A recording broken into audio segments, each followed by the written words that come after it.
This is the Tapped In Podcast, the podcast for beverage distributors that want to empower their sales team to drive business results.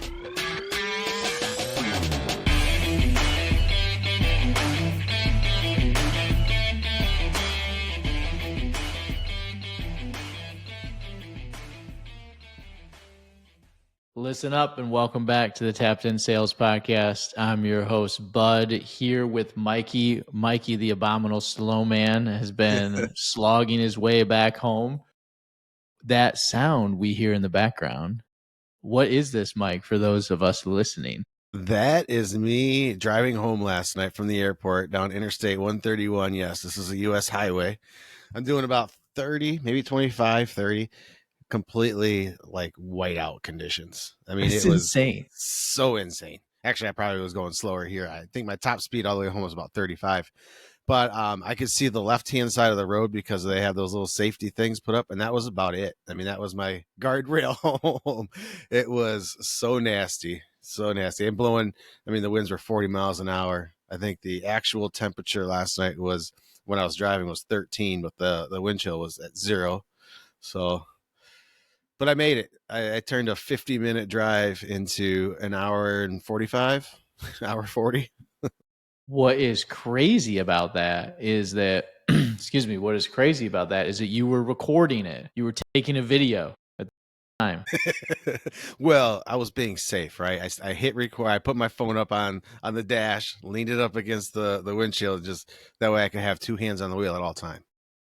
Man, if we had a company policy around driving and using your phone still, which at one point we did, but we don't anymore. I'd be fired for sure. I just knew the words would not have done that scene justice. You had to be there. Yeah, it was insane. It was incredible. And I wasn't the only one on the road. I'd run across another car, or I'd get passed probably about every 30 miles. And I saw a couple other cars on the other side coming at me, but yeah.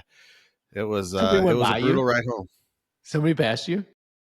Yeah. Oh, a lot of people. I passed by a semi. I mean, they were flying. No, like, you how didn't. Can you go? Yeah, I'm like, how can you even see?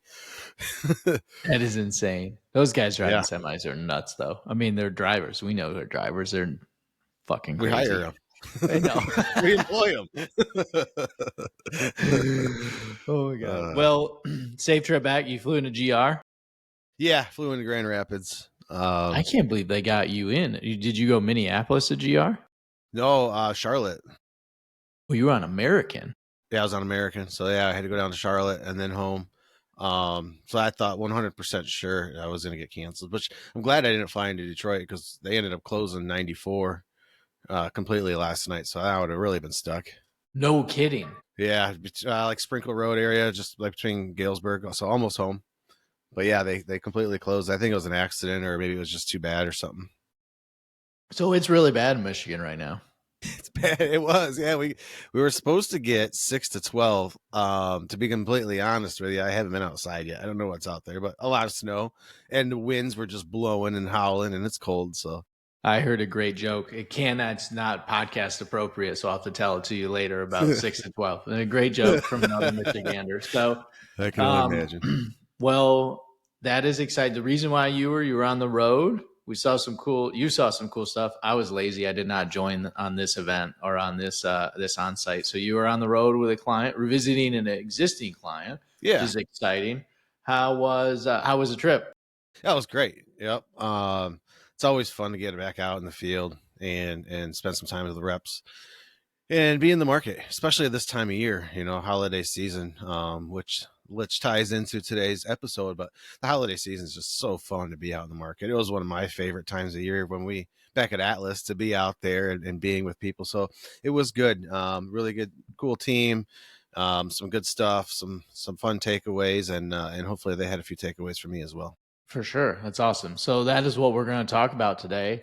Holiday buying habits, capturing the seasonal shopper. And when we mean capturing the seasonal shopper, we mean holding them hostage when us beer guys are standing in the aisle at a chain store, stocking shelves, and there's too many of us standing around.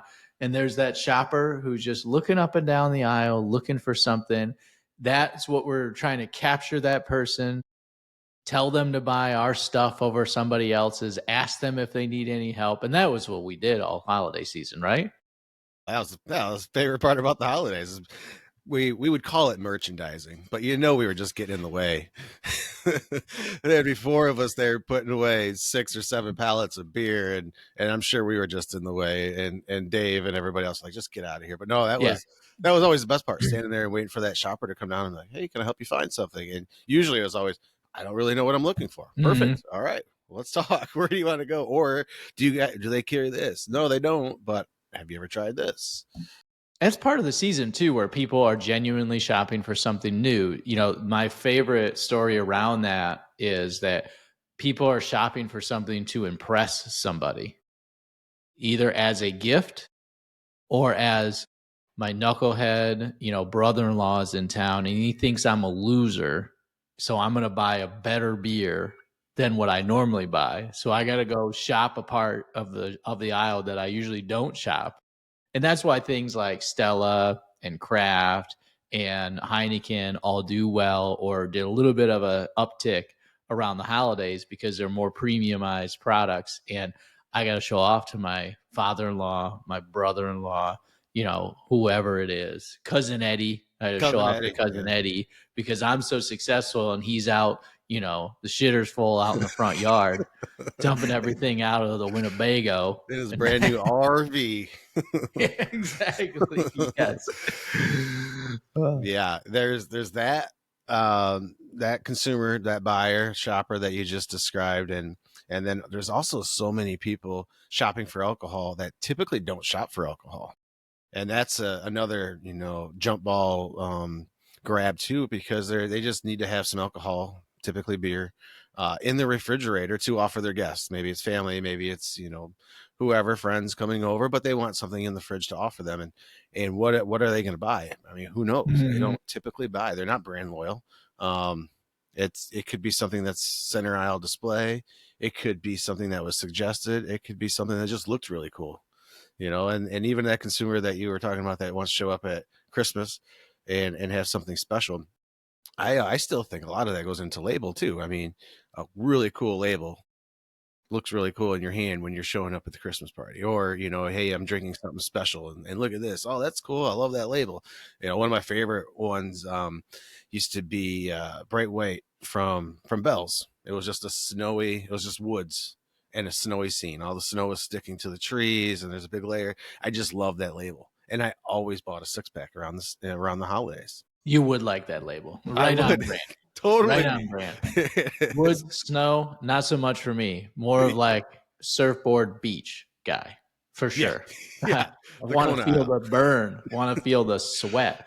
So that's like one of the opportunities here is like genuinely getting incrementality out of the shopper, because you've got a bunch of people that are shopping the aisles for something they probably wouldn't normally. And it is a heightened volume side. It is a bigger volume month, not the biggest by any stretch of the imagination, but it is a bigger volume month on balance versus the average month.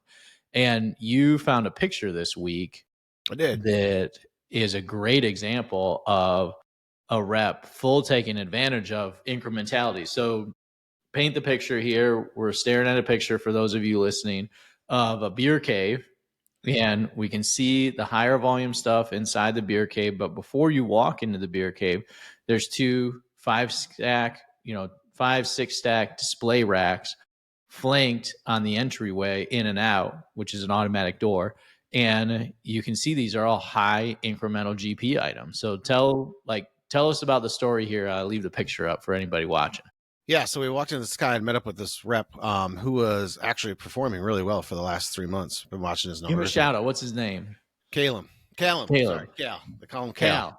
Yeah, right. Cal. So, and some of the other team are like, Cal's goals are always set a little too low because he's always out there crushing too easy. Right? Cal's so I had to buttering up management. Yeah, look at the trends on this route. So this was the first account I had walked in with Cal, and I stopped dead in my tracks, and I go, wow.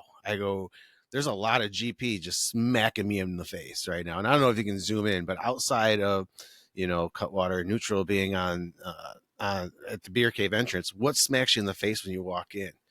Beatbox, 2 of them, 2 racks of Beatbox, Ultras on display, those Bud Light 20 aluminums, high GP, right? They don't distribute Buzzballs, but shout out to the Buzzball rep for getting that there too, right? Because these are the things that we always talk about. And I told Cal that, and I said, we preach this a lot of what do you want to smack somebody in the face with at your account? What do you want to get out in front of them for them to buy? If I'm walking in here and I'm walking in this, I can't help but see espresso martini, white Russian, right? The cranberry vodka. I can't help but see those.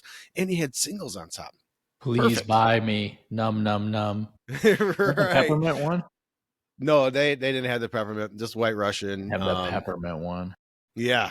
So, I mean, it was a really, really great thing to see. And it's something that you and I talk about a lot on the podcast and that we push. But what the biggest takeaway was, not only did I see all this here, but the results were there. I had seen the trends. I had seen the account numbers already prior to walking in, and Beatbox was up 108% in this account versus like accounts. So it's killing it. Gotta love it. It's awesome. Good stuff. Great work, Caleb. Callum. I always get it wrong. It's Callum. Great work, Caleb. That is a dyslexic nightmare, by the way. I know you and I are going to struggle with that one. What is it? Alicia. That's another kryptonite for me. Like night. Not even going to say your name. Not even going to try.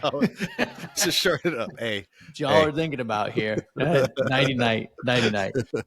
So strategies. So that I love the incrementality side. Other strategies like merchandising, getting out, being in the stores, being strategic about being in the stores. To a big shout out to the chain crew that is going to live in these chain stores for the next 2.5 weeks. Yeah. Wow.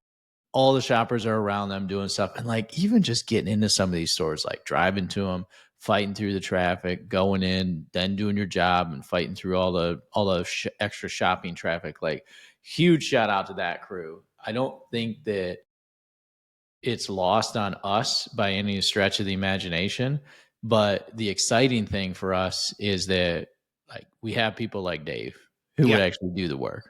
Yep. And actually like love it and relish in it. So then us knuckleheads, management could come up and be like, hey, we got to do this or we got to do that, or we're going to do this or we're going to do that, and like get in the way.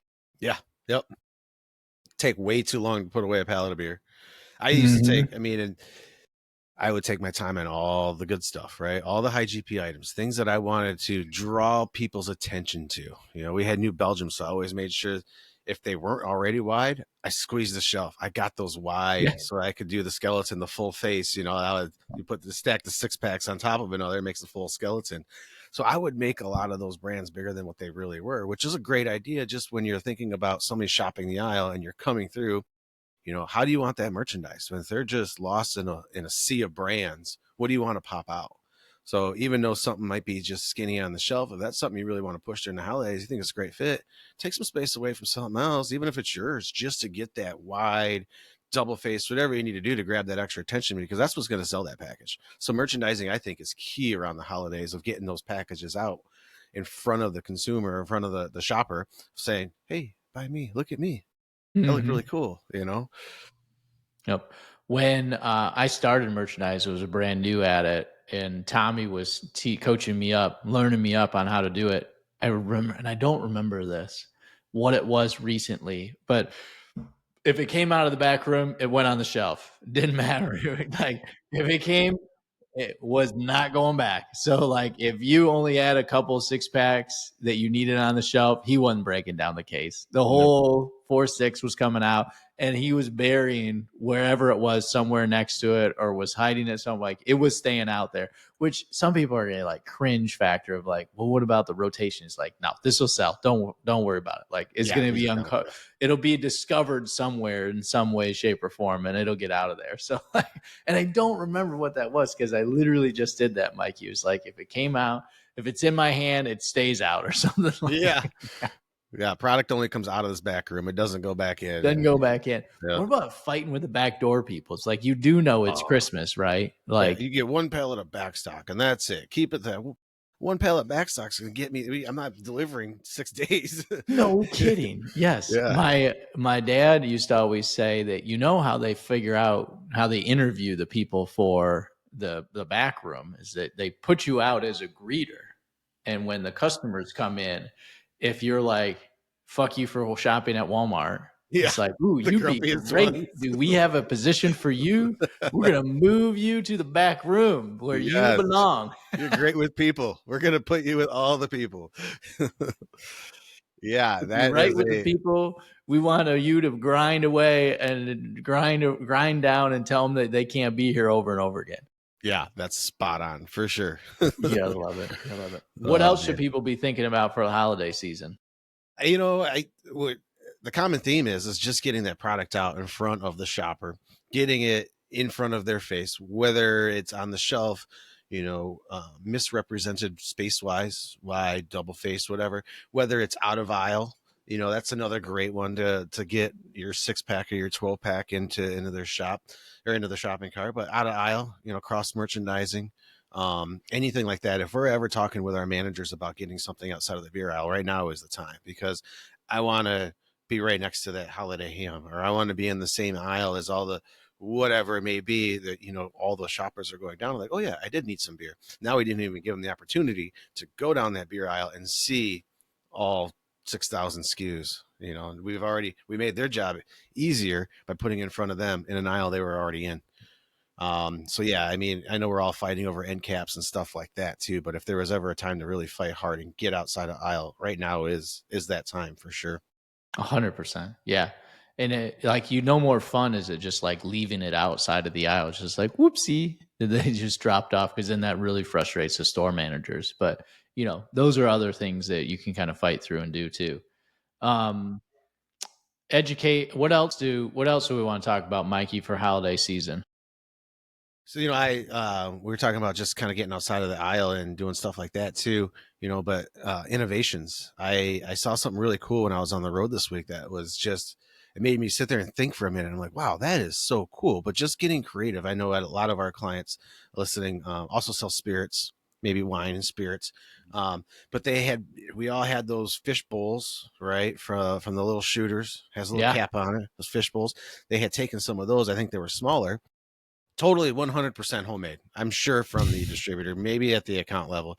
But they took those fish bowls and they basically put like a full everything you need to make like a rum punch or any kind of like fishbowl concoction, right, that you could share with others. They had the Snapple in there, they had a shooter of this, they had a shooter of that, like all the ingredients you basically needed to fill that fishbowl up with some sort of concoction. And it was on this giant end cap. And I was like, now that's so cool. That's thinking outside of the box of like, hey, I need something fun for all the, friends and family that are coming. Yeah, I'm going to buy that. I mean, I think it Hmm. was like $28. It probably had $18 worth of things in it, but because you did it for them, they're willing to pay a little bit extra. But yeah, innovation. I wanted to pass that along because that was super cool that I did see. So any kind of like bundles, I remember we had a really cool store called Horrocks. It's basically a farm market, and they would go around and they would pick, because you could buy a single bottle of anything. You could walk around and they had aisles and aisles of beer, every kind of beer, and you could just pull a bottle out of a 6-pack and purchase that bottle singly if you wanted to. So they had a lot of mix match stuff, but they would go around and just create baskets. They'd put some chocolate, some popcorn. They'd put 5 or 6 beers in there of all kinds of different kinds. They'd have a cider one, they'd have a beer one. So, just other ways of being um, innovative and just getting out there and trying something a little bit different around the holidays to capture that holiday sale. The impulse buy, that The fun impulse buy, buy. an Yep. impulse buy over and over again. Like we've said it time and time again. The other part about the holidays as we look to the new year too is that we can't sleep on non-alcoholic beer and dry January, which will be around the corner in a heartbeat as well. So, and you've got one of the largest NA beer launches, probably the largest NA beer launch going in history right now, and that everybody's getting out Ultra Zero across the board. So don't sleep on that as a kind of incremental opportunity too, and kind of prep yourself. Like, yeah, we want to focus on the holiday season and we want to take advantage of all of our, core traditional alcohol and beverage alcohol offerings. And then we're going to flip everything really rolling into the new year on our zero alcohol beers, whether it be Athletic or whether it be Guinness Zero or Heineken Zero or Ultra Zero, Bud Zero, all that stuff out there. No more old duels, like bye bye. Yeah, But I know well, I we had mean, that conversation this week too. technically, it's still around, right? It hasn't been officially DQ'd yet. Yeah, it hasn't been officially DQ'd, but seeing those kind of items still out there that maybe are not performing up to what some of the newer NA items are is a good opportunity to replace those, or also have that conversation with our retailers of this category is on fire. It is one of the fastest growing categories, right? So if we only have one shelf of some NA beer and we don't have all the good stuff in there, maybe we're expanding that out to 2 shelves or a half a door or whatever it needs for the account to make sure that we're supporting that, especially going into January, because I mean it's a booming category right now. Love it. What else should we be thinking about for the holiday season, Mikey? Wrapping all that stuff up that we just talked about and educating our staff, having those conversations with our sales reps, team leads, whoever, of just the opportunity that's out there around the holidays. I'm sure we all know it, but when we start talking about, the different types of buyers and who's in the accounts buying alcoholic products right now, it really makes us go, oh yeah, I guess I never really thought about it like that. Or yeah, you're right. Let's not sleep on some of these items, because this is the time of year that those items that it takes you 3 months to sell one case will sell out overnight, on the shelf. Because if you walk into some of our largest accounts and be like, man, I haven't moved one of these in 3 months and now it's out. I was just here 2 days ago. Well, that's the buyer that is out right now buying those kind of items. So making Hunting it sure we're having down. those. What's Yep. that? Yeah. Hunting it down, finding it, shopping for loved ones, shopping for somebody else, all that good Yep. stuff. Yeah. Yep. Putting some cool stuff in our refrigerator just to be able to have some options to offer to people. Ready to rock. Yep. Yep. The other piece too, in some kind of like news as well, is that I mean, we knew this was coming forever. I mean, anybody who's paying attention knew this was coming forever. But Jen, friend of the pod over at Draftline, is starting to track where Bud Light and Ultra, on terms of number of taps, are taking over. So in the on-premise world, like that is happening too. We can see that where she's got the number of taps. Look at that. I found this, like you can see the power of a Yeah. wholesaler focus and network. We're in the throes of AB's, focus and realignment of focus around Bud Light, and see that uptick and then just kind of fighting it. And you can see it fluttering back down where, Ultra is just continuing to grind. I mean, this is going to go higher and higher and higher for sure. Yeah, and if you really look at that chart, I mean, it had already been growing prior to the Bud Light issue. It had already been on the uptick. So, I mean, it's no surprise that the Bud Light issue in 2023 probably accelerated this a few years for sure. But we all knew that 60 that was months. the direction it was heading. Yeah. Yep. 60 months. It's a 5-year transition in 100 days. Happens overnight. No fun. No fun. Not even great for the category either. No, not at all. But yeah, it's interesting to see that graph.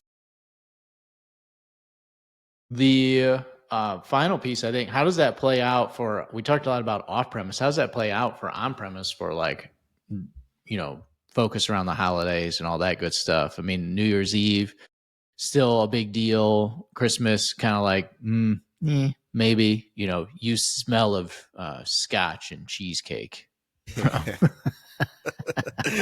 Step Brothers. Yes. Yeah. I think it plays out quite a bit the same, to where people are looking for something a little different. They might be splurging on something a little bit fancier, but also the majority are really watching their money, not only because of inflation and everything else. The cost of goods are up. It's Christmas. People are spending so much money already. Going out to dinner, going out to the bar is not really part of the budget right now. So drink specials right now, I'm sure, right? Maybe a value play of some sort to just keep some skin in the game and offer a little bit of a break, just because people are shelling out so much money right now. But there's also a good handful, I think, of people out there just looking for something a little bit different. Yeah. Look, I'm always around, like I'm making the transition in the holiday towards a darker beer, a porter or a stout, something like that. Love a stout. I'm a sucker for a stout at this time of year. And then like New Year's, like not a fan of New Year's one bit, to be out and about. We were out Yeah. at a party. This had to have been like 6 or 7 years ago now. And it's like, why are we out hanging out at somebody's house until midnight? Now we got to get home. Nobody's having any fun. I'm not, Yeah. but the men, people were having fun. I was not one of them. And, it's just like, and I got on my phone and I made an appointment on the calendar for every New Year's Eve to like sit at home and do nothing with Sarah and Jetta. And then I I just love it. repeated it yearly and with no end date. It was like, we do nothing other than that, just to I love remind it. me not to set anything up or not to set a plan. Yeah. So, Yeah. in that mind, like there are a bunch of us like that do not want to go out and are not going to go out and just want to sit at home or just want to enjoy ourselves. And you got to do the balance here of like what you can focus on and on premise and how you can drive the incrementality, because that shopper is still out there, and how you can drive that shopper who wants to stay at home or do a house party in any way, or just like us, just like leave us alone. Like we're just gonna, this is our holiday to not be bothered by nobody's. Yeah. Yeah. I love it. I love that yearly tradition of the Duns. Yeah. Yep. We don't go anywhere either. We haven't since we've had kids. We've just invited our friends that have kids over. Everybody can stay the night, find some floor space. Everybody crashes here, put the kids to bed early. Parents stay up late, but we don't go anywhere. Have you admitted to them that you play them the ball drop at 10:30? We got busted out. You Yeah, got busted. they called us out a couple of years ago on that. Why does the date say like? Oh, I don't know. That's weird. They're like, this is last year's. It's only 10:30. I'm like, yep, time to go to bed. But So no, yeah, good. they're onto it now. Now they stay up to midnight.